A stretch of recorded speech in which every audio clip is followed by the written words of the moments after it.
My wife's sister's new rich boyfriend mocked me at dinner. Everyone laughed. My wife told me to stop making the family look bad, so I let them talk until he mentioned his job. Then I pulled out my phone and watched their smiles fade. My name's Aaron, 32, married, and still somehow treated like the unpaid intern of my wife's family. You'd think marriage would come with some level of adult respect, like maybe a seat at the big table of opinions. But no. In the world of the Hollis family, I'm basically the tech support who married up. The guy you hand your phone to when the Wi-Fi stops working and then mock for not wearing loafers to brunch. My wife Sophie comes from a clan that makes family values look like a competitive sport. They're the type who wear matching holiday sweaters unironically and have a group chat named #blessed complete with sparkle emojis and passive-aggressive gifs about gratitude. Every Sunday dinner feels like an audition for the Real Housewives of Pretentious County. Her mom, Diana, is the ringleader. Picture a woman who could weaponize a casserole. She hosts dinner parties like she's getting Michelin stars for her roast chicken. She doesn't just set the table, she curates it. There are napkin rings shaped like swans, wine labels that match her outfit, and an expression that says, "I can smell lower income." She'll smile while offering you pie, but if you look close enough, you can see the disappointment frosting on top. Then there's Frank, the dad, retired financial consultant, golf enthusiast, walking khaki commercial. Every conversation somehow leads back to his time on the green. Golf teaches patience, discipline, and integrity, he'll say like he's quoting scripture. Meanwhile, I'm just trying not to fall asleep before dessert. He doesn't dislike me. He just doesn't understand how I make money typing on a computer. I once told him I write code that runs an entire logistics system. He said, "Oh, like Excel?" And then patted me on the shoulder like I'd said I finger paint for a living. And then there's Chloe, the younger sister, 26, going on TikTok. Chloe is the golden child. She changes her career path every fiscal quarter and somehow always lands on her feet. One month she's a wellness coach, the next she's brand consulting for influencers. Translation: she makes canvas slides for people selling scented candles online.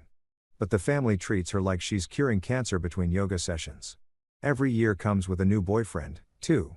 Each one more insufferable than the last. Now me, I'm the quiet guy in the corner. The humble husband who keeps to himself. I work from home building back-end systems and automating processes for actual companies that pay real money.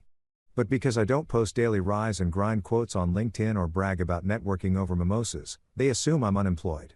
Last Christmas, Frank literally asked if I'd considered applying somewhere stable. I said, like a nursing home? He didn't laugh. The thing about Sophie's family is they confuse volume with virtue. Whoever talks the loudest at dinner apparently wins. Meanwhile, I'm sitting there eating green beans, wondering if any of them have ever experienced silence that wasn't due to buffering. Sophie, my wife, is beautiful, intelligent, and unfortunately fluent in her family's language appearances. She grew up in that environment, so she doesn't always see it. To her, Sunday dinners are family bonding. To me, they're unpaid therapy sessions with better lighting. I remember the first dinner after we got engaged.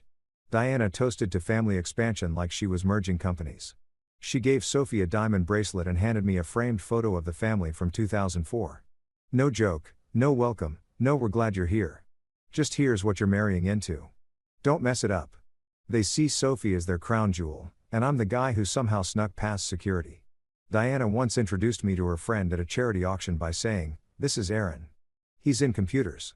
Like I was a middle schooler doing a science fair project.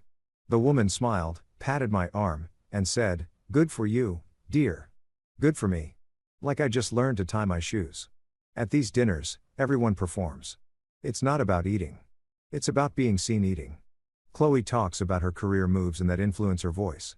Frank talks about golf and the market. Diana talks about how everything runs better when she's in charge. And Sophie plays mediator, laughing at everyone's jokes like she's the human version of a mood stabilizer. Me? I smile, sip wine, and mentally code an app that could auto-generate small talk. Work been good, Aaron? Frank asks every time as if one day I'll say, nope. Got fired again for being too humble. Yeah, busy as ever, I'll reply. He nods. That's good. You know, there's something to be said for consistency. I've been with my firm 25 years before retirement. Yeah, I've been with JavaScript 15 years, I say. He blinks. Is that a company? No, Frank. It's a lifestyle. And then Diana jumps in. Sophie says you work from home. That must be so nice getting to, take breaks whenever you want. Sure, I say. Between the 6-hour coding sessions and client calls that start at 2 a.m. London time, I get tons of free time. She tilts her head, smiles that tight, I don't believe you smile. Well, at least you get to be around Sophie more. Yeah, I say. That's the dream. Watching her work emails instead of watching sunsets. The first time I tried being honest, really honest, at one of these dinners, it went nuclear. Diana had asked if I thought Chloe's new skincare line idea was viable. I said, if her business plan involves selfies and affirmations, sure. You'd think I'd cursed in church. Sophie kicked me under the table so hard my shin bruised. Now I play the quiet game because in that family, speaking truth is like lighting a candle in a gas leak. You might make the room prettier for 2 seconds before it explodes. Last Thanksgiving, I sat between Frank and Diana. Not the best seat, but Sophie said it had balanced the energy. I think she meant isolate the sarcasm. Frank spent half the meal explaining to me how golf reflects life. It's about strategy, Aaron, he said, carving turkey like it owed him money. You can't just hit the ball and hope. It's all about planning your swing. Totally, I replied.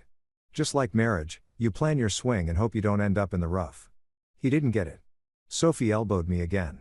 Across the table, Chloe was filming her plate off her Instagram. Grateful for family and abundance, she said while Diana corrected her angle because the mashed potatoes looked flat. Frank was complaining that someone moved his putter last weekend. Sophie kept checking her phone under the table, probably texting me, smile more. And me? I was just praying for dessert or divine intervention. At one point, Diana turned to me and said, you know, Aaron, you're such a quiet presence in this family. I smiled. That's my strategy. It makes people miss me faster. She blinked. Oh, how interesting. Yeah, I said. It's like fasting, but for conversation. After dinner, everyone migrated to the living room for family reflection. That's their term for post-meal gossip hour. I sat on the couch while Chloe showed off her latest boyfriend's yacht pictures. Diana bragged about hosting next month's charity gala. And Frank started a PowerPoint-level monologue about inflation. I zoned out halfway through thinking about my latest project. I was developing a predictive algorithm for retail inventory management, something big firms were already sniffing around to license. But in that house, mentioning tech is like admitting you believe in witchcraft. So when Diana asked, what are you working on these days, Aaron? I paused, then said, just a little thing called staying sane. She laughed politely. You're so witty, she said, which is rich considering she once called sarcasm a poor man's humor. Sophie, bless her, tries to bridge the gap. She'll squeeze my hand under the table, whisper, just smile, and later tell me, you know they mean well. I always want to ask, do they? Or do they just mean control? But marriage, as I've learned, is part diplomacy, part survival. So, I play along. I show up to their dinners, bring decent wine, compliment Diana's cooking. Is this rosemary or vengeance? I taste, and nod while Frank redefines the stock market as a morality play. I even helped Chloe with her website once. Set it up, hosted it, made it look professional. She thanked me publicly on Instagram with the caption, shout out to my brother-in-law for doing tech things. Tech things. I spent 16 hours coding her e-commerce platform, but sure, tech things. At the end of the day, I know who I am. I don't need validation from the family of perfects. I'm not flashy. I'm not loud. And I don't measure worth by square footage or followers. But I also know one thing. They underestimate me constantly. And that's the beautiful part about being invisible in a family obsessed with appearances.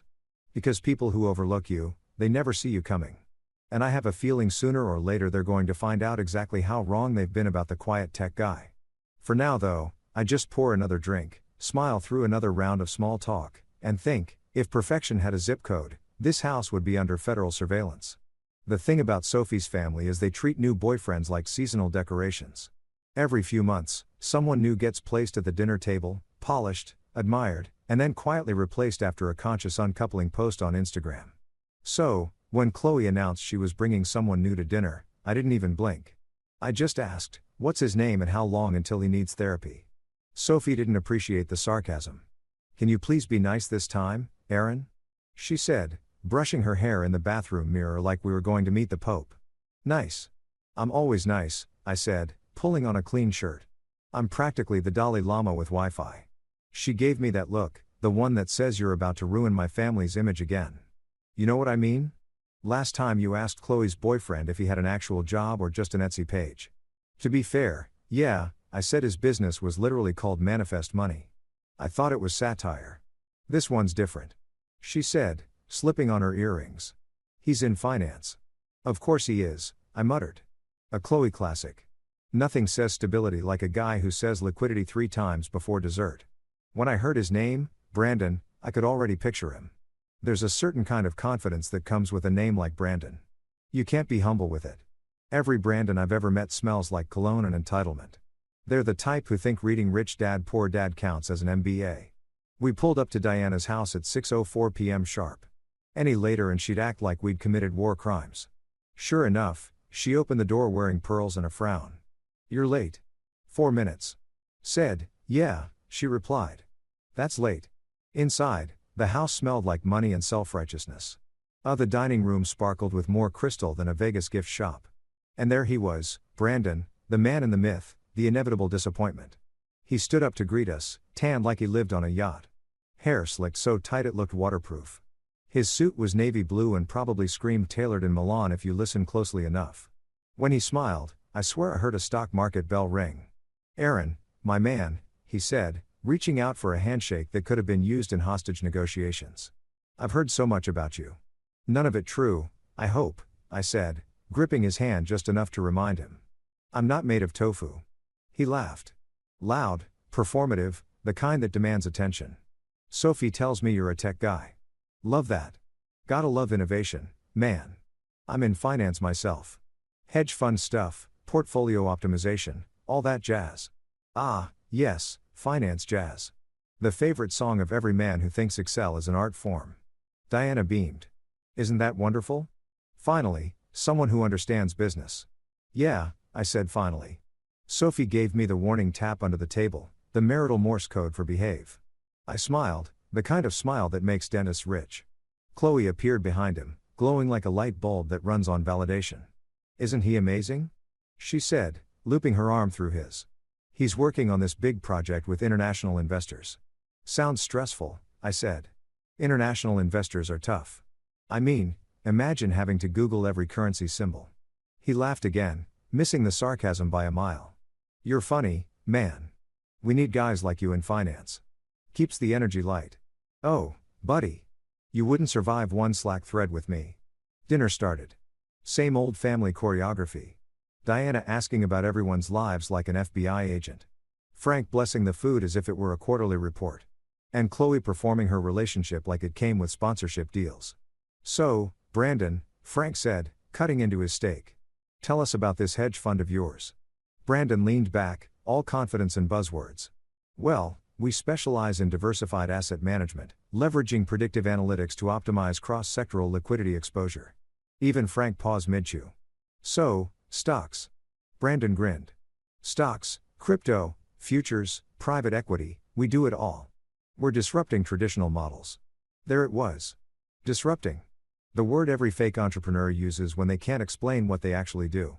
That's impressive, Diana said, her eyes glittering like she just saw her daughter marry a Fortune 500 CEO. Thank you, ma'am, he said. We're expanding aggressively. It's all about mindset. You have to believe in your success. Sophie mouthed at me. Don't. But I did. So, Brandon, I said, when you say believe in your success, is that before or after paying taxes? The table chuckled nervously. Brandon didn't. Ha, funny, but I pay plenty of taxes, man. Comes with making real money. Diana's smile twitched. Aaron, be polite. I am, I said. I'm just trying to understand. Finance confuses me. 1 minute you're diversified, next minute you're arrested. Even Frank smirked at that, but Sophie's foot found my shin again. Brandon, to his credit, tried to recover. Nah, we're legit. I've got clients from all over. Even worked with a few big tech startups. Maybe we'll collaborate someday. Maybe, I said, sipping my wine. But you should know I charge in actual currency, not vibes. He blinked. Chloe rushed in to rescue him. Anyway, we met at a leadership conference. He was giving a talk about wealth psychology. Wow, I said. A talk about money from someone who has it. Groundbreaking.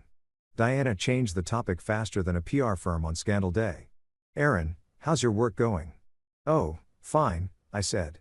Just finished integrating a cloud-based logistics system for a retail chain. Brandon nodded like he understood a single word. That's cool. So, you're like an IT guy? I smiled. Sure. And you're like a banker, technically investor, technically okay. He kept going. You know, man, you should really consider pivoting into finance. You've got a good head on your shoulders. Tech is great and all, but finance, that's where the real money's at. I'm doing fine, I said. He waved his fork. I mean, sure, but there's fine, and then there's thriving. Men like us should always be pushing for more. You can't settle. Totally, I said. That's why I married Sophie instead of her sister. The table went silent for a beat. Then Frank coughed into his napkin, pretending it was allergies. Brandon chuckled nervously. You've got jokes, huh? I'm a software engineer, Brandon. Debugging people is part of my skill set. He didn't laugh this time. He just smirked. The kind of smirk that says he thinks he's winning. You know, tech's fine for now, but real power is in finance. That's where decisions get made. Good to know, I said. When I build the software that replaces your job, I'll remember to be gentle. Sophie's hand clamped down on my thigh like a seat belt in turbulence. Diana cleared her throat. Desert anyone. Please, Sophie said probably as a prayer. As Diana went to fetch the pie, Brandon leaned toward me. I like you, Aaron. You remind me of my interns. Thanks, I said. You remind me of pop-up ads. He laughed again, thinking we were bonding. Man, you've got spirit. You do great under me. Yeah, I said. That's not happening. When dessert hit the table, Brandon launched into another monologue about discipline and mental frameworks for success. He even quoted Elon Musk twice. I considered faking a seizure about just to end it. Then came the punchline. He started a story about a guy who tried to make it in tech. Dude built some software, he said, waving his fork like a preacher. Made $5 and thought he was the next Zuckerberg. That's the problem with tech guys. They live in fantasy land. You can't code your way to financial literacy. Everyone laughed. Everyone but me. Sophie's laugh came out forced, like she was trying to sound lighthearted. Even Diana chuckled. Frank shook his head like it was wisdom. Brandon looked right at me. You ever try something like that, Aaron? You seem like a tech guy. I smiled polite and deadly. Once made $7, inflation, you know. Frank gave a pity chuckle. Diana forced a smile. Sophie shot me her please behave face. Brandon smirked. Well, hey, at least you've got a fallback. I know a guy who teaches coding to high schoolers. Maybe he can get you in. The table erupted in laughter again.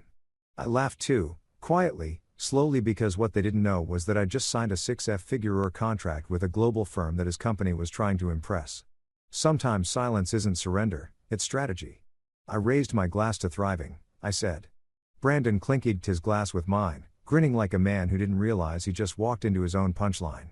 And as everyone returned to talking about success and image, I sat back, sipped my wine, and thought, same old story. Another boyfriend, another performance.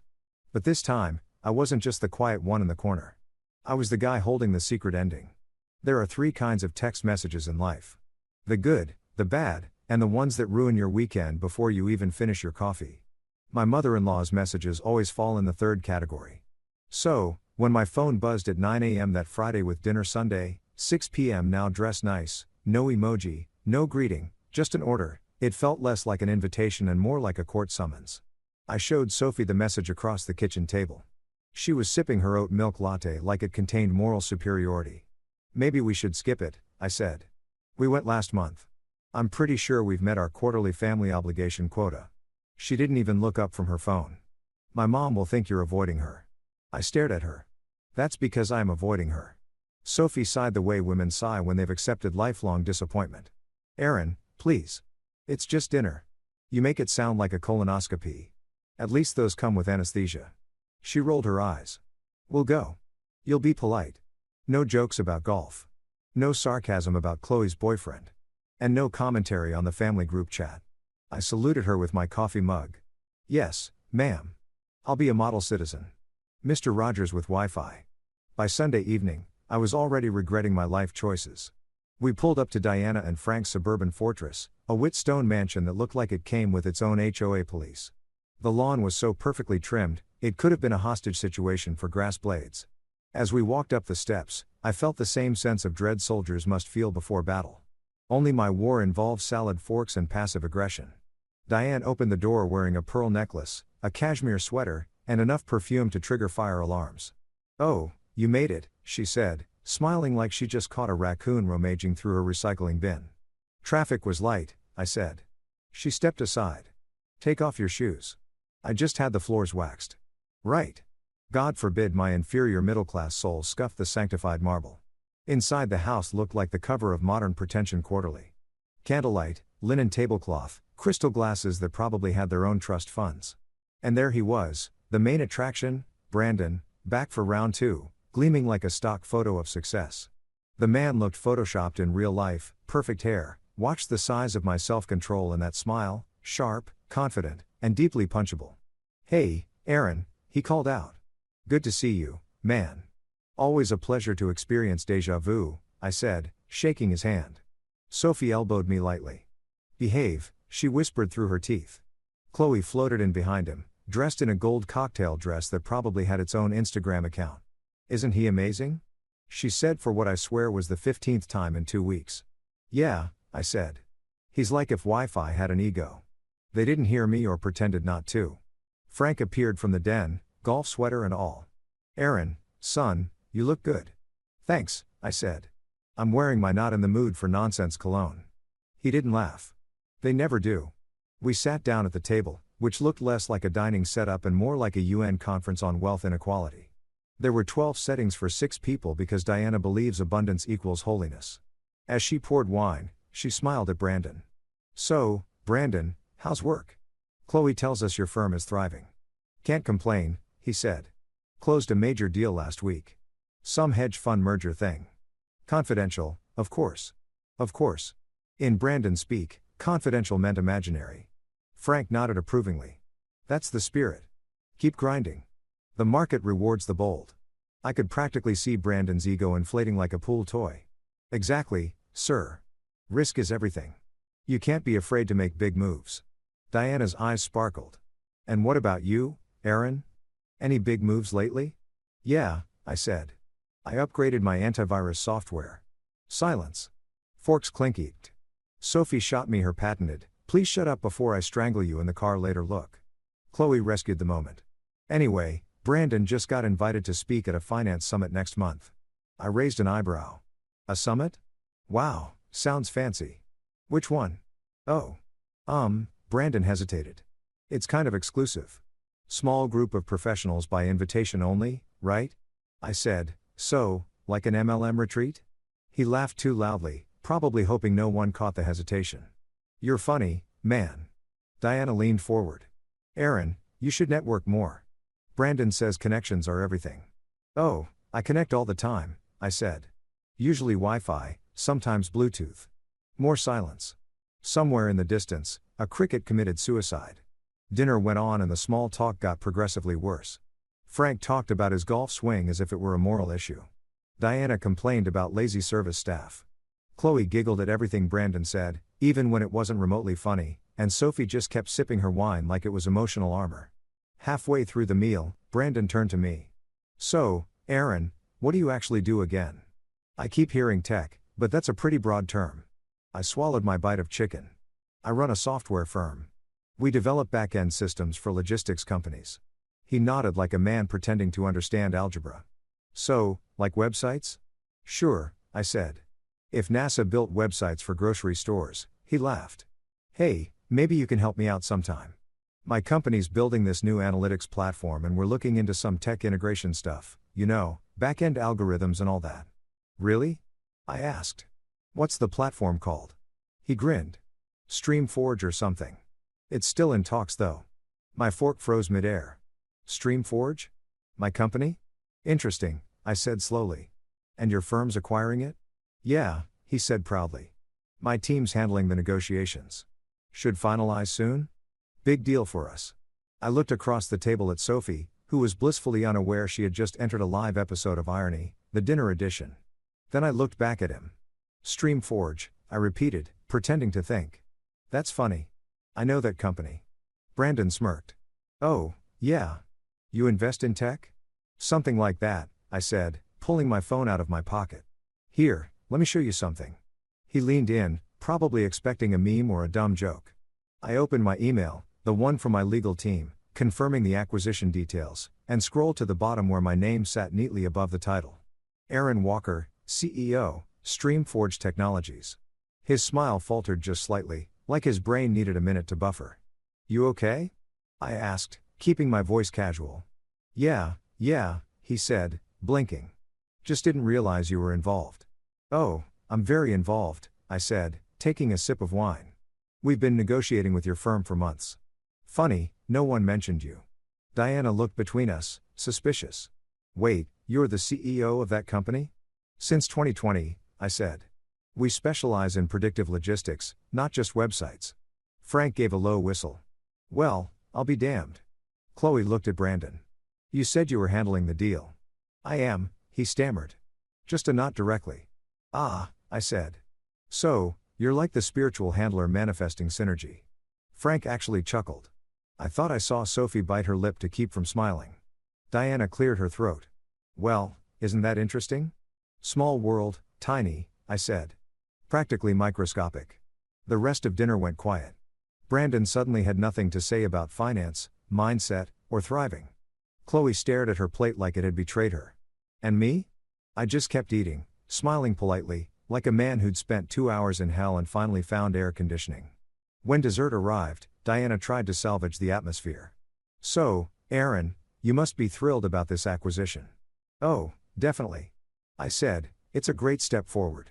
We're expanding internationally." Brandon cleared his throat. "Congrats, man.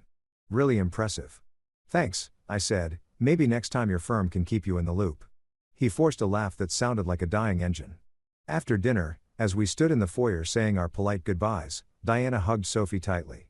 "You two drive safe." "All right." Then she turned to me. "And Aaron, congratulations. You never mentioned your company was that successful." "You never asked," I said, smiling. Brandon extended his hand again. "No hard feelings, man. Business is business." I shook it. "Of course. And hey, if you ever need back and help, I know a guy." Sophie grabbed my arm before I could add more sarcasm to the world. We walked out to the car in silence, the crisp night air thick with awkwardness. Once inside, Sophie exhaled. "You just had to do that." "Do what?" "Tell the truth. You could have waited. You embarrassed him." "Correction," I said, starting the engine. "He embarrassed himself. I just turned the lights on." She crossed her arms. "My mom's going to freak out." "Yeah," I said, and that's the sound of me not caring. As we pulled away, I looked back through the windshield and saw Brandon still standing in the doorway, jaw tight, probably calculating how to spin this disaster into a LinkedIn post about humility and growth. I almost felt bad for him, almost. But then I remembered every smug smirk, every real job comment, every lecture about success, and suddenly the wine tasted sweeter. The Hollis family always preached about knowing your worth. Tonight they finally learned mine. And this was only the appetizer. If there's one thing I've learned about the Hollis family, it's that they treat humiliation like it's a team sport. They don't need referees. Just a dinner table, a bottle of wine, and someone to sacrifice. Spoiler alert, that someone is always me. We were back at Diana's the following weekend because apparently family bonding is code for weekly emotional dodgeball. The moment we walked in, I could already tell it was going to be a long night. The smell of rosemary chicken hit me like déjà vu. Same food, same decor, same tension disguised as hospitality. I half expected Diana to hand me a name tag that said designated punching bag. Brandon was there, of course, because life doesn't love me that much. The man had recovered surprisingly fast from last week's ego demolition. Either that or he was too dense to realize he'd been metaphorically stripped naked in front of everyone. He greeted me with that same slick smile. "Aaron, my man," he said as if nothing had happened. "Good to see you again, Brandon," I said. "You're like a sequel no one asked for." Sophie's fingers dug into my arm. "Be nice," she whispered. "Mom's already tense." "She's always tense," I muttered. Her shoulders have been in permanent credit card bill position since 198. The table was already set, perfectly symmetrical. Of course, Diana treats centerpieces like religious relics. Tonight's theme was rustic autumn glamour, which meant pumpkins that cost more than my car insurance. Frank sat at the head of the table, carving something like he was auditioning for a Ginsu commercial. Chloe hovered near Brandon, glowing with that mix of infatuation and delusion that only people dating con artists have. "Dinner's ready," Diana sang, which in her dialect means prepare to be judged. We sat down. I mentally prepared for impact. For the first 10 minutes, it was the usual chatter. Frank talking about golf as if it were a philosophical pursuit. Chloe bragging about her latest brand collab podcast no one asked for, and Diana dropping subtle digs wrapped in compliments. Then came the moment, the shift in tone, the point where the roast began. "So, Brandon," Frank said between bites, "how's the acquisition going?" What was it called again? Streamline. Streamforge, I said automatically, smiling into my mashed potatoes. Right, Frank said. "How's that going, Brandon?" Brandon's fork froze midair. "Oh, it's all good," he said, forcing a grin. "Just normal business delays." "Really?" I asked innocently. "Because I thought the deal went through last Thursday." His eyes flicked toward me and I swear I saw smoke come out of his ears. "Oh yeah," he said quickly. "That's what I meant. Closed Thursday. Big win for our firm." "Congrats," I said, raising my glass. It's always great when people learn about their company's milestones from other people. Sophie kicked me under the table so hard my soul briefly left my body. Diana laughed awkwardly. "So, who's excited for dessert?" But the conversation refused to duck. Brandon wasn't the type to take a loss quietly. He was the kind of guy who would arm wrestle a priest over a parking spot. "You know, Aaron," he said, flashing that fake friendly smile. "I was telling Chloe earlier, it's inspiring that you run your own tech business. Takes guts to try something like that." "Try," I said, cocking an eyebrow. "Yeah, he continued. Startups are risky. Most don't make it. My team actually studied a few cases where founders lost everything. I mean, not saying you will, but you know how it goes." "Ah, yes," the classic backhanded compliment. The man was a living LinkedIn post. Diana chuckled nervously. "Brandon, don't scare him." I smiled sweetly. "I'm not scared. My company's already profitable, which is more than I can say for most people's stories." Chloe's fork hit her plate. "Aaron, could you not?" I shrugged. "Just clarifying. I'd hate for misinformation to spread. It's contagious in this family." The table went quiet for a second. The kind of silence that hums like an electric wire. Then Brandon laughed a little too loudly. "Man, I love your sense of humor." "Thanks," I said. "It's hereditary. Got it from my survival instinct." That's when he decided to go for it. To take the swing that he thought would win the crowd. So he said, leaning back in his chair, "Funny story, one of my coworkers once tried to launch a little app, spent 6 months coding, made like $5, and called himself an entrepreneur. Reminds me of." He looked straight at me. "Of course he did. You, Aaron," he said, grinning. "Didn't you say you started small, too?" The room erupted with laughter. Chloe giggling, Diana covering her mouth like she didn't want to, but totally did. Even Frank smirking behind his glass. And Sophie, God bless her, laughed too, though hers was more nervous than mean. I laughed too, quietly, calmly. 'Cause the trick with narcissists is to let them think they're winning before you hand them the bill. "Yeah," I said, "and I started small. But I guess the difference between us is I finished big." Brandon's smirk faltered. "What's that supposed to mean?" I looked him dead in the eye. "It means I didn't have to fake my company's achievements to impress people at dinner." The laughter died faster than his portfolio. Diana coughed into her napkin. Sophie whispered my name like a prayer and a threat at once, but I wasn't done. "Nope. If they wanted a roast, I was about to serve it medium rare." "So tell me, Brandon," I said, voice smooth, "when you said you handled the Streamforge deal, did you mean handle as in read about it on Twitter, or handle as in make coffee for the people who did the work?" Frank choked on his wine. Diana froze mid-reach for her napkin. Chloe turned red. Brandon blinked rapidly. I think there's been a misunderstanding." "Oh, I don't think so," I said. "But hey, good for you. Most people need years to build a career before embarrassing themselves. You did it in 2 dinners." He tried to recover. "Wow, you've got a mouth on you." "Thanks," I said. "It's called confidence. You should try it sometime. Preferably in a job interview." The air in that room could have been bottled and sold as tension perfume. Even the chandelier looked nervous. Sophie finally spoke up. "Aaron, enough." I leaned back. "I'm good. I'm just participating in the family's new tradition, roasting the guest." Diana cleared her throat. Nobody was roasting anyone. Brandon was just joking. "Sure," I said. Joking like how the Titanic was just docking. Frank tried to change the subject. "So, football season, huh?" Nobody bit. Chloe stood abruptly. I think we're done here. Brandon followed her, muttering something about unprofessional behavior. The front door slammed like punctuation. Silence. Then Diana said it.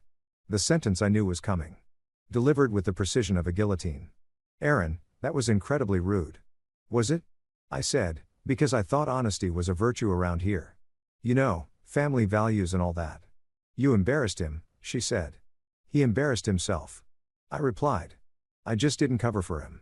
Sophie was staring at me, torn between pride and fury. You could have been nicer. I could have, I said, but then he might have thought I respected him. Diana sighed dramatically. You don't understand what it means to maintain social grace. No, I said, standing up. I just understand what it means not to worship frauds. Frank looked at me and cracked the faintest grin. He was kind of full of it. Frank, Diana snapped. What he was. Frank said, man talked more buzzwords than CNBC. For the first time in my life, I actually liked the guy. We wrapped up dinner early. Diana didn't even offer dessert, which in her world was the equivalent of being excommunicated. As Sophie and I put on our coats, she whispered, you couldn't just let it go, could you? Nope, I said. Letting things go is for yoga instructors and guilty politicians. On the drive home, she didn't say much. The silence wasn't angry. It was tired. Finally, she said, you didn't have to humiliate him. I glanced at her. You think I humiliated him? I think I prevented him from humiliating me again. Tomato, tomato. She shook her head, but didn't argue. Probably because deep down, she knew I was right. Back home, I poured myself a drink and sat in the dark living room, replaying the dinner in my head. Normally, I'd feel guilty after something like that, like I'd crossed a line. But not tonight. Tonight, it felt justified. For years, I had played the role of the quiet guy, the one who laughed off the insults, smiled through the shade, and took the moral high ground while everyone else tap danced on my patience. But somewhere between the second glass of wine and Brandon's last smirk, something snapped. Maybe it was pride. Maybe it was self-respect. Maybe it was the cumulative effect of being everyone's punchline. Either way, it felt good to fire back for once. My phone buzzed. A text from Frank. Next time, leave a little for the rest of us. That was brutal. Golf next week. I grinned. Maybe the night hadn't been a total loss. Upstairs, Sophie was already in bed, scrolling through her phone with the expression of someone Googling how to undo marriage choices. I climbed in beside her and said, so, no family dinners for a while? She looked at me, lips twitching despite herself. You're impossible. Thanks, I said. I try. She rolled her eyes, but I could see the faint smile creeping through. We both knew the truth. For the first time in forever, I hadn't just survived the dinner. I'd owned it. And if that made me the villain in the Hollis family narrative, so be it. Every story needs one, especially the funny ones. By Monday morning, my phone was vibrating like a beehive with anger issues. The Hollis family group chat #blessed of course was exploding with messages. The last time it was that active was when Diana found out someone brought store-bought pie to Thanksgiving. I scrolled through the chaos. Diana. Aaron. That dinner was unacceptable. Chloe, you're toxic. Frank, did anyone else think the chicken was dry? Diana. Frank. Sophie. We'll talk later. Beautiful. Nothing like waking up to digital disappointment. I tossed the phone on the bed and muttered. And they say technology connects people. Sophie was still getting dressed for work, buttoning her blouse like she was fastening her patience. You could at least respond, she said. I did, I replied. By not responding. That's communication, too. It's just peaceful, she sighed. You embarrassed them, Aaron. No, that's sin, I said, sipping coffee. And they embarrassed themselves. I just handed out mirrors. She spun around, hairbrush in hand like a gavel. Do you ever listen to yourself? Constantly. I said it's part of what makes me so interesting. Sophie groaned and left for work, muttering something about damage control. I could practically hear Diana dictating her talking points through the Bluetooth. By noon, my phone buzzed again. This time, a direct text from Diana. Lunch today, 100 p.m. Be there alone. It wasn't a request. It was an order from the Empress of Etiquette. I stared at the message, debating whether to fake my own death. Instead, I texted back. Sure, do I need to dress for the execution or is casual fine? No reply, just a read receipt. Chilling. At 1 p.m. sharp, I pulled up to La Creme, a restaurant so pretentious it probably charged extra for oxygen. Diana was already there, of course, sipping water with lemon and judgment. Her posture was so perfect it made me want to slouch on principle. Aaron, she said, smiling that smile politicians give right before raising taxes. Thank you for coming. My pleasure, I said, sitting down. I was just telling my therapist I needed more emotional challenges. She didn't laugh, not even a twitch. The waiter came over visibly terrified of her aura. Can I start you with 2 salads? She said. No dressing for me. He'll have ranch. Wow, I said. Telepathy. Impressive. She folded her napkin neatly. Aaron, we need to talk about your behavior. Here it comes. The family court summons in human form. You humiliated Brandon, she said, in front of everyone. That reflects poorly on this family, right? I said, because the real issue isn't that your daughter brought a fraud to dinner. It's that I noticed. She pursed her lips. You could have handled it privately. Oh, like you handle things privately by sending public group texts with passive-aggressive Bible verses. Her eyes narrowed. You think this is funny? I think this is tragic, I said. A whole family more concerned with appearances than truth. You guys could trademark denial. She leaned forward. Aaron, you have to understand something. Our family has a reputation. Frank's colleagues, my charity circle. We can't afford drama. Then stop inviting it to dinner. I said. The waiter arrived with the salads, looking like he'd wandered into a hostage situation. We both thanked him, me sincerely, her, with a tone that implied she'd inspect his resume later. Diana poked her lettuce and said, You don't get it. Families like ours thrive on unity. We present a solid front. No cracks. You're not a family, I said, you're a PR campaign. She froze mid-chew. Excuse me. You heard me. You guys care more about optics than honesty. It's not unity. It's image control. And I'm tired of being the scapegoat because I don't play along. Her voice dropped an octave. Do not make the family look bad. I laughed. I actually laughed. Right there at the table. A sharp, unfiltered laugh that made nearby diners turn. That's your line. Don't make the family look bad. Diana, your daughter's boyfriend literally lied about a multi-million-dollar acquisition at dinner, and you're worried about me looking bad. She blinked speechless for a moment. That was new. You have no idea how the world works. She finally said, Like in this family, perception is everything. Then I'm in the wrong family, I said. That shut her up. Not for long. And though she recovered fast, like a villain in a Marvel movie. Frank and I raised our daughters to value ambition and presentation. She said, Sophie understands that. That's why she's successful, but you? She waved her hand as if gesturing at a broken appliance. You seem determined to drag her down. I stared at her. You mean she's successful because she married someone who doesn't need to perform for your approval? Because she works hard? Diana snapped. She didn't marry a man who hides behind computers all day. Ah, there it was. The final boss of mother-in-law insults. I smiled. You're right. I don't work hard. I just run a company people like your fake son-in-law pretend to work for. Her nostrils flared like Wi-Fi signals. You think sarcasm makes you clever? No, I said, but it makes this lunch bearable. She exhaled sharply. You're impossible. Do you ever consider how your behavior affects Sophie? She's mortified. Really, because she hasn't said that to me. In fact, she's mostly said, Aaron, please pass the salt. And Aaron, don't crash the car while thinking about setting my mom's curtains on fire. Diana slammed her fork down. You are disrespectful, and you are allergic to accountability, I said. We all have conditions. For a second, I thought she might actually throw the salad at me, but she didn't. She straightened her back, the royal composure returning like armor. You're lucky Sophie loves you. Otherwise, I'd tell her to reconsider this marriage. I leaned forward, smiling sweetly. You're welcome to try, but I think she'd rather divorce the family than me. The look on her face, priceless, like I just told her brunch was cancelled forever. The rest of the lunch was silent, minus the sound of tension chewing. When the check came, I reached for it, but she beat me to it, slapping her card down like a mic drop. I'll pay, she said. You can't afford the cost of this conversation. Oh, I can afford it, I said. I just don't like tipping for emotional manipulation. She signed the receipt with flair and stood up. I hope you'll think about what I said. I will, I said right after my nap. She walked off, heels clicking like a closing argument. I finished my ranch-soaked salad in peace. When I got home, Sophie was waiting on the couch, arms crossed, laptop open, face tense. Mom called me. She said, Of course she did, I said, hanging my jacket. Did she tell you I'm the Antichrist yet? Or is that scheduled for tomorrow? She said you were cruel. Correction, I said. I was concise. She pinched the bridge of her nose. Aaron, she's worried about the family's image. You humiliated Chloe's boyfriend and now everyone's talking. Good, I said. Let them talk. Maybe it'll distract them from their own nonsense. She frowned. It's not that simple. My mom's friends are donors for my firm's wellness foundation. This could look bad. Ah, there it was again.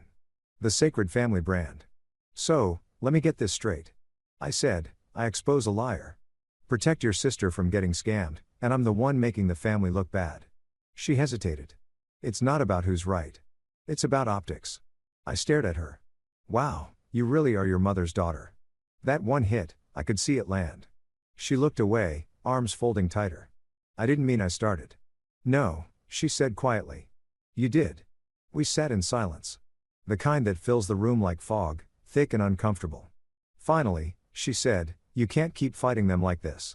I'm not fighting them, I said. I'm defending myself. There's a difference.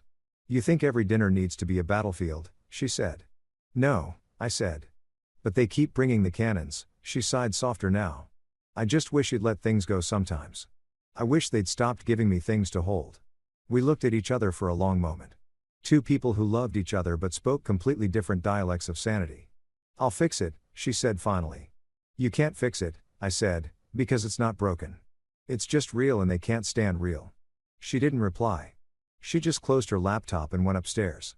I sat there alone scrolling through my phone until I found something that made me smile. A text from Frank. You're not wrong, just bad at delivery. Next golf game's on me. I chuckled. At least one Hollis has had taste. Before bed, Sophie reappeared at the doorway. Promise me one thing, she said. What's that? Next time we see them, try not to make the family look bad. I grinned. Deal. I'll make them look honest instead. She rolled her eyes, but her lips twitched.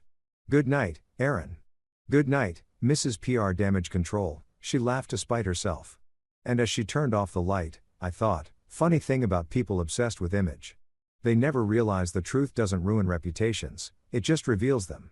I used to think change comes slowly, like rust creeping up on metal or your favorite jeans getting too tight over the years. Turns out sometimes it just walks into dinner wearing an overpriced watch and a fake resume. After that lunch with Diana, I told myself I'd play it cool for a while. Lay low, let the Hollis PR storm pass. But life had other plans. It always does. Because a week later, Sophie got a family dinner reminder text from her mom. Again, I asked, glancing up from my laptop. Didn't we just survive one? She grimaced. She said it's important. Apparently, there's an announcement. Let me guess, I said. Chloe's launching another business, essential oils for emotionally unavailable people. Sophie didn't laugh. Please don't start. I'm not starting, I said. I'm just mentally preparing like soldiers do before battle. She sighed, shutting her laptop. Just promise me no fireworks this time. I don't have the energy to referee another argument. Promise? I said, holding up a hand. No sarcasm, no confrontations. I'll be zen like a Buddhist monk in a tech hoodie. Of course, that promise lasted exactly 40 minutes. When we arrived in LA, the Hollis house looked suspiciously cheerful. Candles, music, wine already poured. That's never a good sign. It's what they call ambience right before an emotional ambush. Ah, you're here, Diana chirped, kissing Sophie on the cheek and offering me the world's tightest smile. Aaron, so lovely to see you. You, too, I said. I've missed our constructive conversations about how I ruin family dinners. She blinked. Excuse me? Nothing. I said, nice chandelier. Brandon was already there, sitting like he owned the place, still slick, still smug, but there was something different about him this time. Maybe it was the way he avoided eye contact. Or maybe it was the subtle panic vibe radiating off him, like cheap cologne. Chloe was glued to his side, scrolling through her phone like it held her self-worth. Frank poured himself a drink the size of my confidence. Let's eat, he said. Before the chicken gets cold, we sat and for about 5 peaceful minutes, things were almost normal. If you ignored Diana's twitch every time I picked up my fork. So, Brandon, Frank said between bites, you were saying something about your company expanding. Brandon perked up like a man auditioning for redemption. Yes, big things happening. We're looking into some acquisitions. Streamforge was just the beginning. I froze. Sophie's hand immediately went to my leg. A silent don't. But I wasn't planning to say anything. Not yet. Streamforge? Diane asked. That's Aaron's company, isn't it? Brandon laughed nervously. Yeah. Small world, right? Very small, I said. Microscopic even. He cleared his throat. Anyway, we're targeting a few other tech startups, diversifying our portfolio. We've got major investors interested, billionaires even. I smiled into my wine glass. Oh, which ones? Bezos, Musk, the Monopoly man? Chloe giggled automatically. Her usual defense mechanism when someone sounds confident. Don't tease him, Aaron, she said. He's really doing big things. Oh, I'm sure, I said. I'm just curious. Always love hearing about success stories, especially imaginary ones. Sophie muttered, Aaron.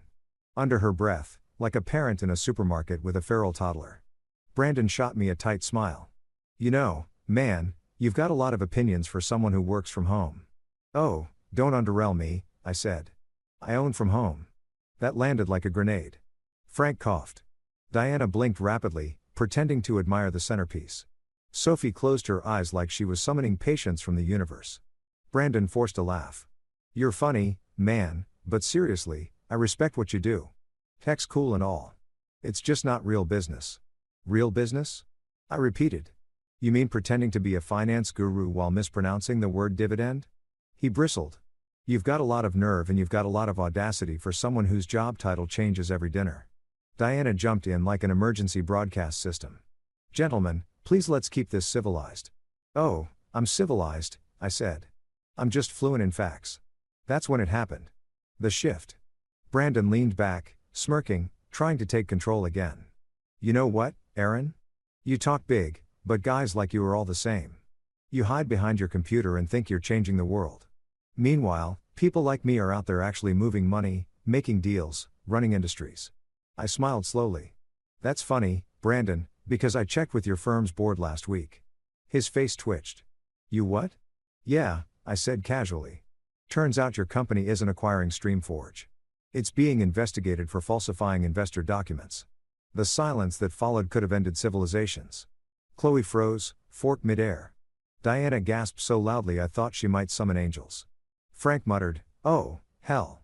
Under his breath. Brandon stammered, that's not accurate. Who told you? I tapped my phone, pulling up the email from my lawyer. SEC filings are public, Brandon. You should know that.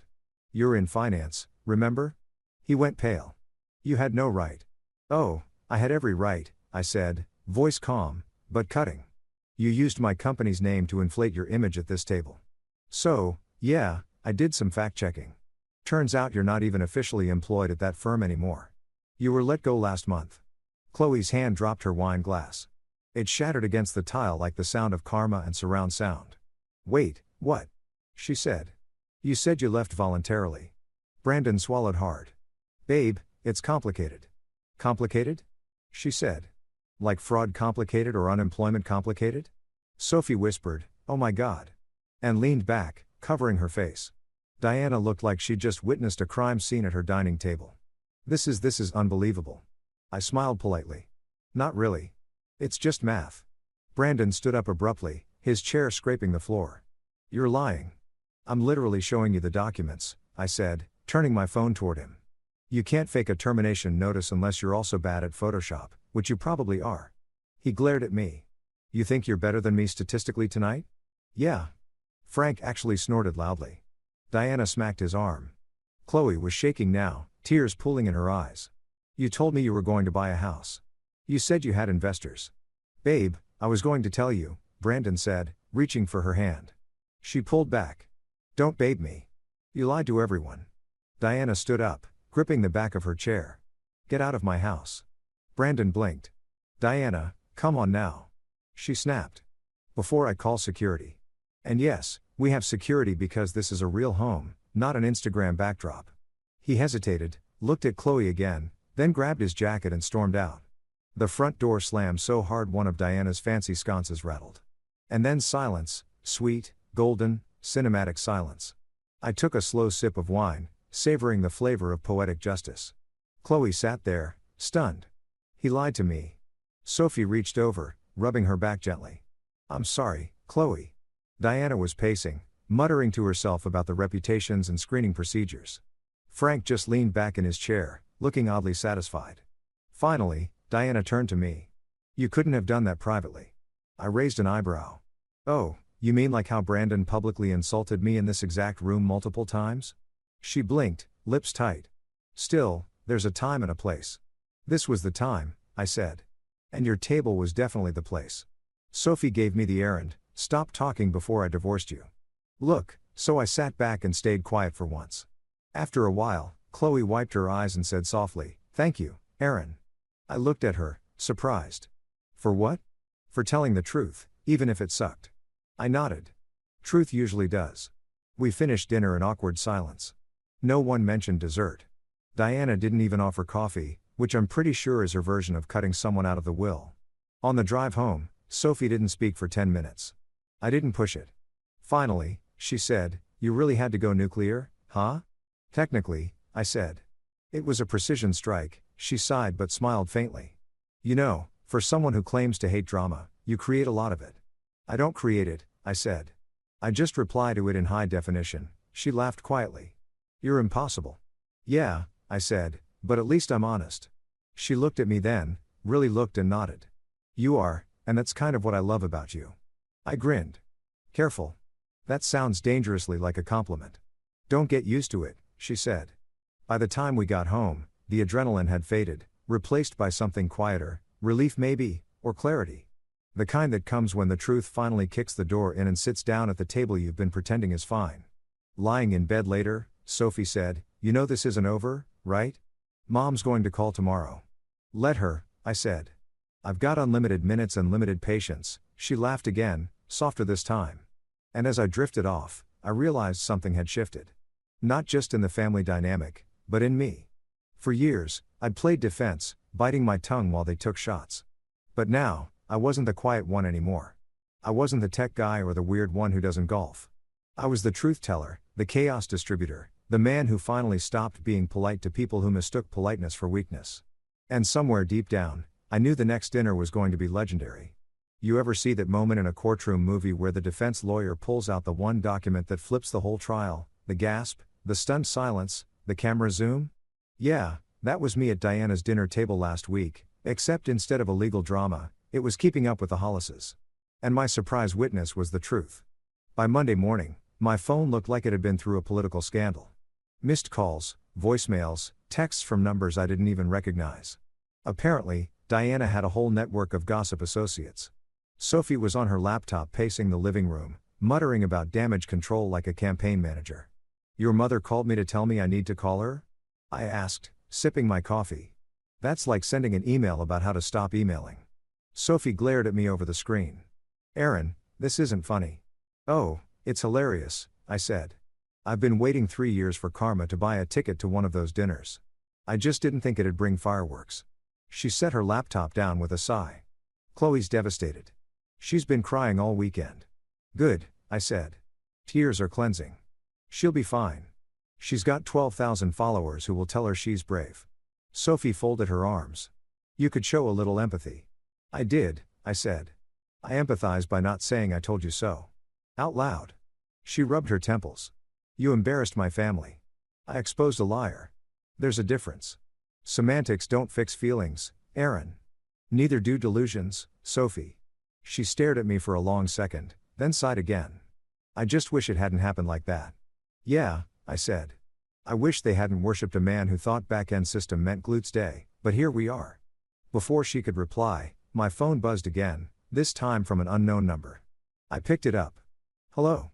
A hesitant voice said, "Mr. Walker, this is Chloe." "Ah, the fallen princess speaks." "Hey, Chloe," I said cautiously. She sniffled. I wanted to say, thank you." That stopped me. "For what?" "For telling the truth," she said quietly. "Brandon admitted everything. The lies, the fake investors, even that he used my name to pitch some fake crypto project." "Oof," I said. "Crypto's the new pyramid scheme with extra steps." She laughed weakly. "Yeah, you're not wrong." "So, what now?" I asked. "I told him we're done," she said. "And Mom's furious, obviously. But I think part of her is embarrassed. She keeps saying this is going to ruin our family's reputation." I rolled my eyes so hard I saw my childhood, right? Because nothing screams bad optics like not wanting to be scammed. Chloe hesitated. She's blaming you, by the way. Of course she is, I said. In Diana's world, I'm the default scapegoat. The Wi-Fi goes out. Aaron's fault. Global inflation. Probably something I coded wrong. I just wanted to tell you I don't blame you, she said softly. Well, I said that's progress. The first Hollis to ever say those words. Mark the calendar. She chuckled a little watery. Thanks again. Really? After she hung up, I sat there for a while, staring at my coffee, and it was weird hearing her sound human for once. Vulnerable even. Like the golden child finally realized gold can rust. When Sophie came back downstairs, she asked, "Who was that?" "Your sister," I said. "She dumped Brandon." Sophie blinked. "Seriously?" "Yep. Turns out integrity is contagious. Don't worry, though. Your mom's still immune." Sophie gave me that half annoyed, half impressed look. "You know, you're a lot to handle." "Thanks," I said. "So's the truth." That evening, Diana called, and when I say called, I mean she summoned. The phone rang twice before Sophie picked up on speaker. "Sweetheart." Diana's voice came through sharp and frosty. "Put Aaron on." I mouthed. "Don't you dare." But Sophie handed me the phone anyway. "Diana," I said cheerfully. "What an unexpected delight." "Cut the act," she snapped. "You've humiliated this family." "I didn't humiliate anyone. Brandon did that himself. You could have handled it privately." "Ah, yes," I said. Like how he publicly called me unemployed or how Chloe laughed at his jokes while I got to be the dinner clown. "Watch your tone." "Can't. It's automatic." She sighed heavily. "You don't understand what you've done. People talk, Aaron. Word travels. This kind of scandal reflects on all of us." "Diana," I said, "your family's idea of reputation is a glass chandelier, fragile, expensive, and one loud truth away from shattering." Sophie buried her face in a pillow. There was a pause on the line. Then Diana said coldly, "You're an ungrateful man." "And you're welcome for the reality check," I said and hung up. Sophie sat up.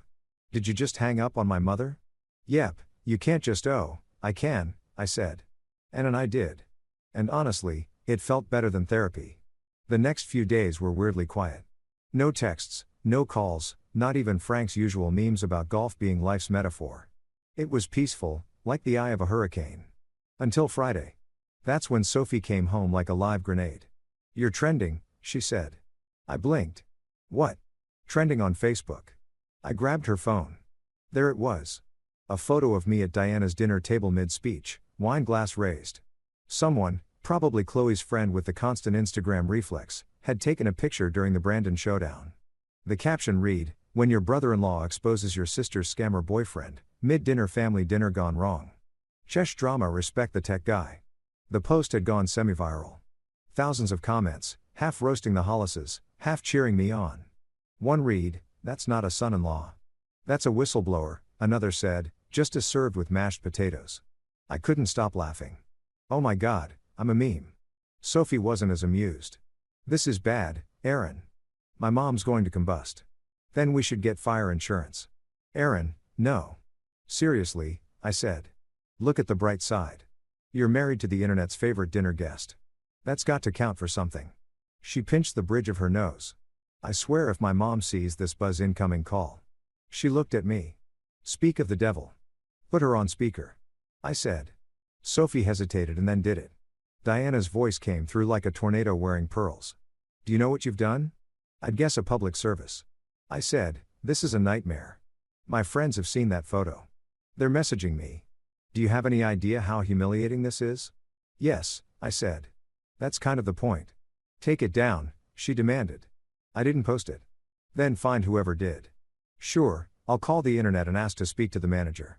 Frank's voice chimed faintly in the background. "Honey, let it go." "I will not let it go," she snapped. "Our family looks ridiculous." "Correction," I said. "Your obsession with image looks ridiculous. The rest of us look free."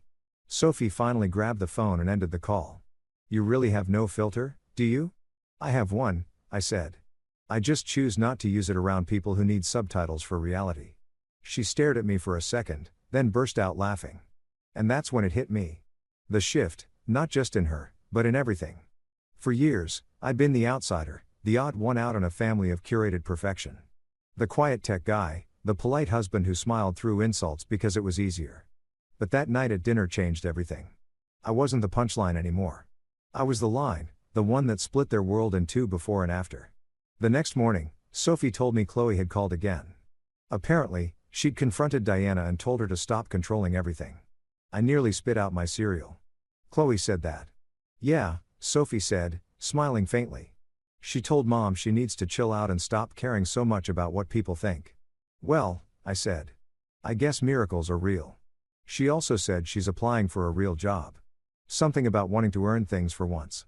Look at that, I said. Character development, Sophie laughed. You're terrible. Honest, I corrected. Not terrible. Later that week, Frank texted me again. That dinner was the best entertainment I've had in years. Don't tell Diana I said that. I texted back, your secret's safe? Mostly, it felt good. Light, even like someone had turned down the constant noise in my head for the first time since marrying into the Hollis circus. I wasn't walking on eggshells. I wasn't filtering myself for the sake of keeping the peace because peace built on pretending isn't peace. It's a hostage situation with good table settings. So yeah, I'd exposed a liar, angered my mother-in-law, and accidentally gone viral. But you know what? I'd also reminded everyone, including myself, that truth isn't ugly. It just doesn't wear makeup. And if that made me the family villain, fine. I'll bring my own cape next time. If life were a movie, this is where the screen would fade to black. The crowd would cheer and I'd walk off into the sunset while a slow-motion replay of Brandon's downfall rolled behind me. But this isn't Hollywood. This is the Hollises. And in the Hollis universe, every victory comes with an aftershock. The week after the dinner that broke the internet, as Twitter kindly called it, felt like I'd become a trending topic nobody wanted to admit. That they secretly agreed with. My inbox was full of messages from coworkers and old college buddies. Bro, that dinner clip legendary. Teach me your rose technique. Can we use your face on a meme template? Meanwhile, Sophie was alternating between pride and existential dread. I love you, she said one morning while buttering toast. But I'm also terrified of what you'll do next. Same, I said. That's what keeps the marriage exciting. She gave me a look that said, this is not the excitement I ordered. By Wednesday, things had quieted down online. Anyway, offline, Diana was apparently forming her own task force to restore the Hollis image. I know this because Frank texted me a screenshot of her Facebook post. Sometimes storms reveal who's truly anchored. How family resilience grace under fire. Translation: Aaron embarrassed us and I'm pretending to be noble while plotting revenge. Frank captioned it, you might want to buy popcorn. So yeah, I was public enemy number one in suburban high society land. But for the first time in years, I didn't care. It was liberating, like I'd finally stopped auditioning for a role I never wanted. Then Friday hit, and with it, the next episode of You Thought It Was Over. Sophie came home looking like she'd aged a decade. Mom's hosting a clarity dinner on Sunday, she said, collapsing onto the couch. A what now? She says it's a peaceful evening for open conversation. Translation: ambush, she groaned. She said she wants everyone to heal. I raised an eyebrow. Is she hiring a shaman or are we just passing around scented candles while she screams about reputation again? Aaron, Sophie, she sighed. Please just behave this time. No jokes, no smart remarks. Just smile, eat, and let Mom feel in control for once. Sure, I said. And maybe pigs will start filing taxes. She threw a pillow at me. Sunday arrived faster than logic. As we drove there, I could feel Sophie's anxiety radiating through the car. Maybe this won't be so bad, she said. That's adorable, I replied. Delusional, but adorable. We pulled into the driveway. Same house, same curated perfection. Only this time, there were extra cars parked outside. Diana had apparently invited reinforcements. When we walked in, I saw a mix of familiar faces. Her charity friends, a pastor from their church, even a local journalist, she probably bribed with casseroles. Ah, the prodigal son, Frank said from the bar, pouring himself whiskey like it was medicine. Nice crowd, I said. Are we doing interventions now? Diana appeared in full pearls and power stance mode. Aaron, she said warmly. Too warmly. Thank you for coming. Of course, I said. Wouldn't miss my own trial. Sophie pinched my arm so hard I almost confessed to crimes I didn't commit. Dinner was tense to say the least. Diana started with a speech about truth, forgiveness, and growth. The irony nearly gave me hives. I believe she said that every family faces challenges. Ours has had its share recently, but we must remember to present ourselves with grace and discretion. Translation: Aaron, shut up in public. Everyone nodded like she'd just solved world peace. I just smiled and reached for the potatoes. Then she pivoted. Aaron dear, perhaps you'd like to share your perspective. Ah, there it was. The trap. The velvet-lined noose. Sure, I said, setting down my fork. My perspective? Well, I think honesty is underrated and that pretending everything's perfect is exhausting. Also, your chicken's a little dry this time. Frank choked on his drink. Sophie groaned. Diana's smile didn't move an inch. You seem proud of your little spectacle. Not proud, I said, just relieved. It's nice not to be the family punching bag for once. You humiliated us, she said. I told the truth, I countered. Same thing. There it was again. The Hollis gospel appearances over authenticity. Her charity friend chimed in. Aaron, maybe you could have been more diplomatic. Diplomatic? I said he lied about buying my company. If I'd been more diplomatic, he'd be teaching a TED talk by now called Fake It Until You Fraud It. Even Frank laughed at that loudly. Diana glared at daggers at him. Chloe finally spoke up, quiet but steady. Mom, Aaron's right. Brandon lied to all of us. We needed to know. Diana looked like she'd swallowed a lemon. Chloe, sweetheart, there's a time and place for everything. Yeah, Chloe said, voice rising. And Aaron picked the perfect one. 'Cause if he hadn't, I'd still be paying off that loser's credit card debt. Mike, drop. The table went silent. Even I was impressed. Diana blinked, clearly recalibrating. Well, that's unfortunate. Unfortunate? Chloe said. You told me to bring him. You said he was a strong match. I leaned back. Strong match like gasoline and fire. Sophie kicked me under the table again, but I caught a tiny smirk trying to escape her lips. Diana cornered went full politician. The important thing, she said, is that we learn from this. We must protect our family's integrity moving forward. I couldn't resist. Maybe start by verifying LinkedIn profiles. Enough, she snapped. I'm trying to salvage our reputation. Diana, I said softly. The only thing that needs salvaging is your idea of reputation. The rest of us are fine. You could have heard a salad leaf drop. Then Frank spoke calm as ever. He's right, Di. She turned to him, scandalized. Excuse me. He's right, he said again, setting his drink down. We've spent too long worrying about what the neighbors think. Maybe it's time we start worrying about what's true. The man had never agreed with me once in 3 years of marriage. I nearly fainted from shock.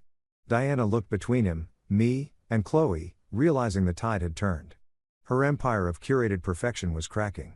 She inhaled sharply, plastered on her pageant-ready smile, and said, well, isn't this a productive conversation? Desert anyone? Classic Hollis deflection maneuver. Sophie exhaled slowly, looking at me with a mix of relief and disbelief. I gave her a small grin. See, no fireworks, just a few truth bombs. She mouthed, you're impossible. Dessert arrived. Some fancy tiramisu that tasted like tension and passive aggression. But for the first time, I wasn't the one shrinking in my seat. Chloe laughed freely. Frank asked me about my business like he genuinely cared. Even the charity friends softened. When the night finally ended, Diana escorted us to the door, still smiling, but quieter now. Aaron, she said, despite everything, I do appreciate your candor. Thanks. As I said, it's hereditary for my conscience. She didn't respond, just nodded stiffly and closed the door behind us. In the car, Sophie turned to me. You realize you just shifted the entire family dynamic, right? Yeah, I said. Feels weirdly powerful. Like when you finally update your phone and everything runs faster. She laughed. You're unbelievable. Unbelievable or undefeated? She rolled her eyes but smiled. Both. Back home, I poured 2 glasses of wine. Sophie joined me on the balcony, city lights flickering in the distance. You know, she said, I think my mom actually heard you tonight.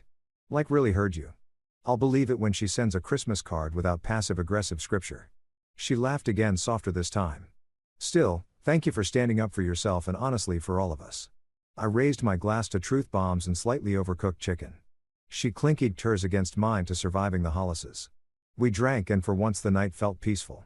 No pretenses, no silent resentments or just 2 people who'd finally stopped playing parts in someone else's performance.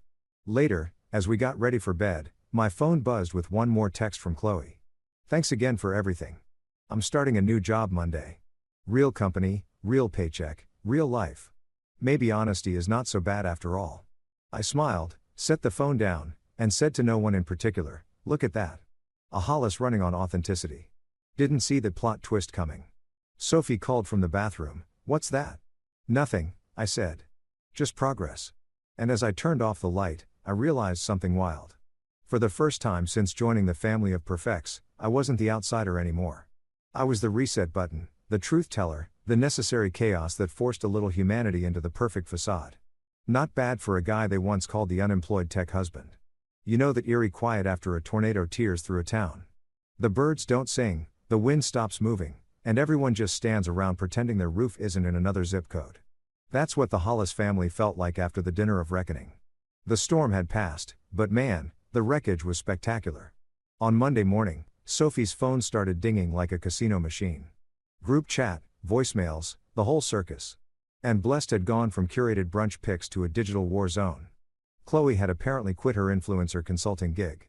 Diana was threatening to rebrand the family. And Frank, legend that he is, changed the group name to Repressed. I nearly spit out my coffee when I saw that. "Your dad's my hero," I told Sophie. She groaned. "He's making it worse. He's making it honest." Big difference. The real kicker, people were still talking online. Somehow, that one dinner photo had turned me into a folk hero for introverts and corporate survivors everywhere. Reddit threads titled "The Tech Guy Who Snapped" had popped up. Memes of me raising my glass with captions like, "When your in-laws mistake silence for weakness" were everywhere. Even my coworkers got in on it. My project manager sent me a gif of a mic drop with the subject line, "You in-laws okay?" I responded, "They're adjusting to reality slowly," but inside I wasn't gloating. Not entirely. There was something weird about becoming the face of petty justice. For all the laughs, I couldn't shake the tension at home. Sophie was quiet most nights, more reflective, less snappy. We'd both been through a war neither of us fully signed up for. So, I did what any responsible husband would do. I made tacos. Nothing repairs emotional carnage like homemade tacos. Sophie came home from work that night and stopped in her tracks. "Is that cilantro?" "It is," I said. I said. An emotional stability sautéed to perfection. She smiled, small but real, trying to bribe me with food. Not bribe, distract. She sat down, exhaling. I could use that. "Mom called again today." "Ah," I said, "my biggest fan. She says she's hosting a brunch for her charity board this weekend and doesn't want you there." "Perfect," I said. "You think she'll send a written invitation saying that?" "I'd frame it." Sophie rolled her eyes. "Aaron, she's still processing everything." "She's not processing. She's plotting." "She's embarrassed," Sophie said softly. "And when my mom's embarrassed, she turns into, well, my mom." "I'm not apologizing," I said. "Just in case that's where this is going. I didn't ask you to." She played with her fork. "Honestly, part of me is glad you said what you did. I just wish it hadn't blown up so public." "Yeah," I said. "Next time I'll schedule the truth for after dessert," she chuckled. "You're impossible." Consistently. Then her phone buzzed again. "Chloe, of course." Sophie glanced at the message and her face softened.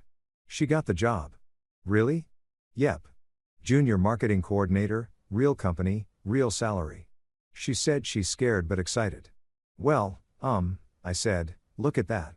The Hollis golden child's finally in the workforce. Should we alert the Smithsonian?" Sophie laughed for real this time, shaking her head. "She also said to tell you thank you again." "Aw," I said, "tell her she's welcome and to avoid any guy who uses the words synergy or crypto in the same sentence." Over the next week, things slowly started shifting. The Hollises, in their own chaotic way, were evolving. Frank and I started texting more. The man turned out to be hilarious once he wasn't filtering everything through Diana's social performance script. He'd send me golf memes at 2 a.m. and little nuggets of wisdom like, "Remember, son, life's like a sand trap. Sometimes you've got to hit hard and hope you don't clip a spectator." The guy had range. Meanwhile, Chloe began posting less about manifesting abundance and more about learning accountability. Her followers were confused, but I was impressed.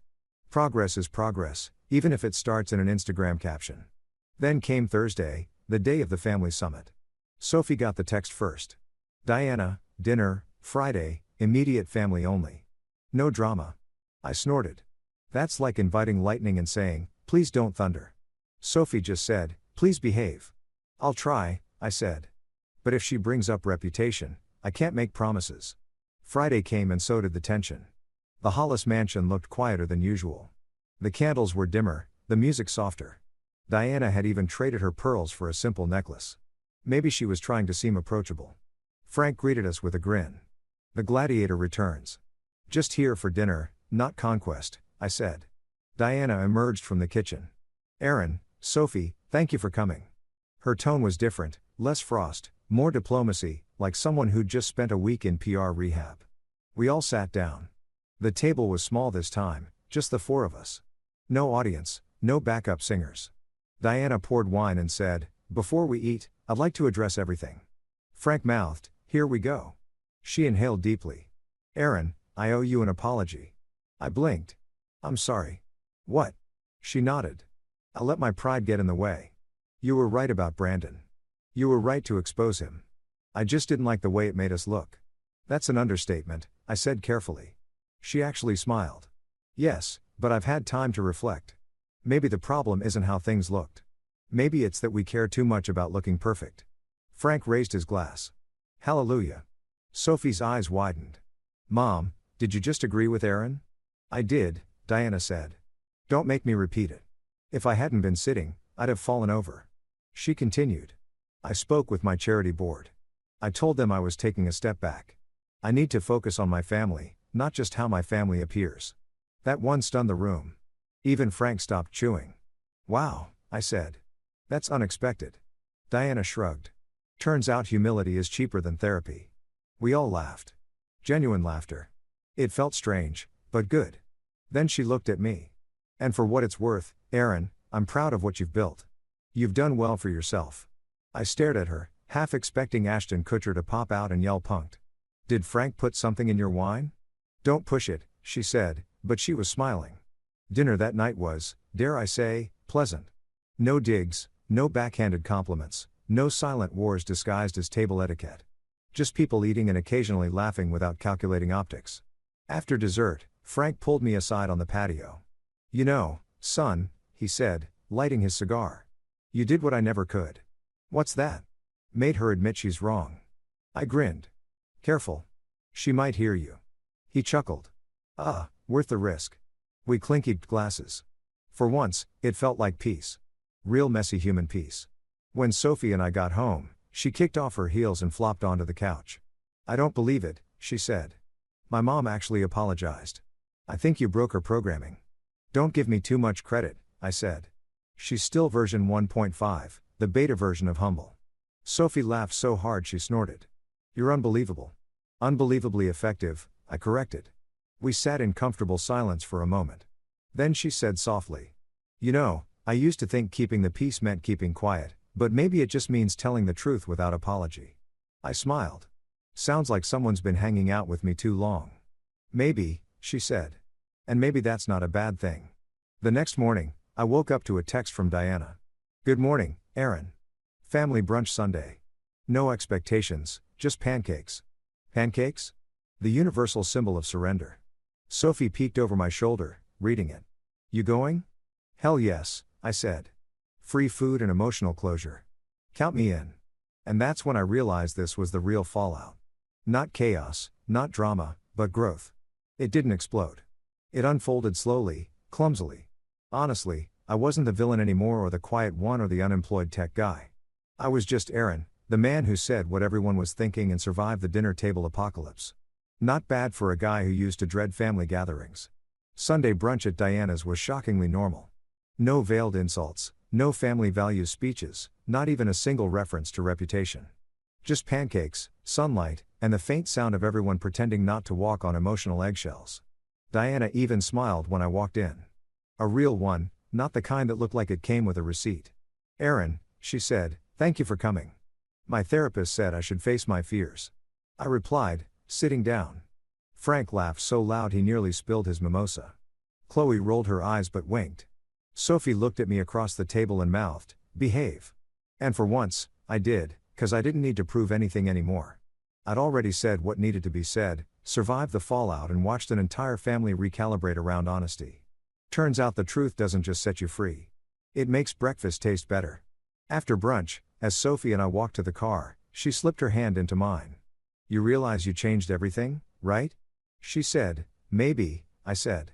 Or maybe I just stopped pretending. She smiled. Same thing. The sun hit just right. The air felt lighter. And for the first time since marrying into the family of perfects, I wasn't carrying their weight anymore. No more performances. No more quiet compliance. Just freedom. Simple, unapologetic, earned. I opened the car door for her and grinned. You know, I might actually start looking forward to family dinners. She laughed. Don't push it. I shrugged. Worth a try. And with that, we drove off, free, flawed, and finally real.